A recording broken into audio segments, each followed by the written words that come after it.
what would you say to the activists that don't want to vote for Biden because maybe he wasn't their first choice? So here's how I feel about the issue. First of all, is that I think it's really important that we respect individuals who are choosing to be vulnerable in sharing their concerns, right? So I think it's also quite ironic about how some Democrats will bend over backwards in coddling Trump voters to get them to vote for them.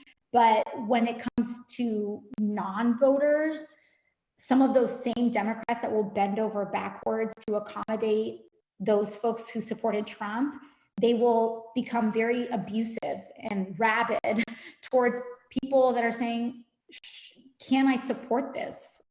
Is it this whole system that's the problem? And so I think that, step number one is to actually meet people with patience if they are acting in good faith, right? There are plenty of people who act in bad faith that just want to toss this out. But if someone is bringing this concern to you in good faith, then, engage them and don't try to just abuse them, because bullying someone into, voting has never, ever worked. So that's first and foremost. The second thing I would say is that there are a lot of different perspectives. And a lot of times in our politics, we have this political culture of once a candidate is nominated and once a candidate for a party is nominated, that the whole party and establishment rallies around that person as perfect. And I think there's a problem around the saviorism culture in our politics in general.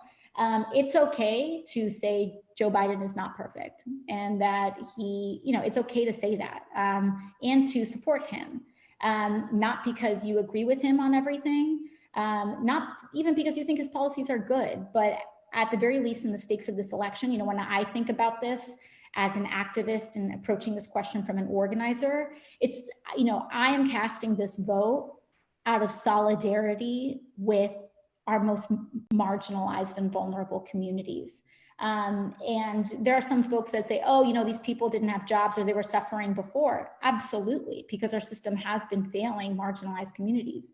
But I don't think anyone can really look at me in the eye and genuinely tell me that immigrants who are having forced hysterectomies, who are being put in cages in camps, who are being separated from their children in some of the largest human rights violations at scale that we have seen in a very long time. I don't think anyone can look me in the eye and say that they won't be better off in a Biden administration, that they won't be more protected under a Biden administration.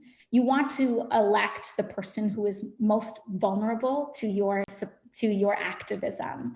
And it is very clear that Donald Trump is accountable to no one. And I do believe that a Biden administration would be able to be more vulnerable to advocacy, and to not just vulnerable, but receptive to grassroots movements. Yeah. And I think that is worth something, especially when the alternative is this for another 4 years. Wouldn't you rather push a centrist than fight a fascist? Yes, 100,000%.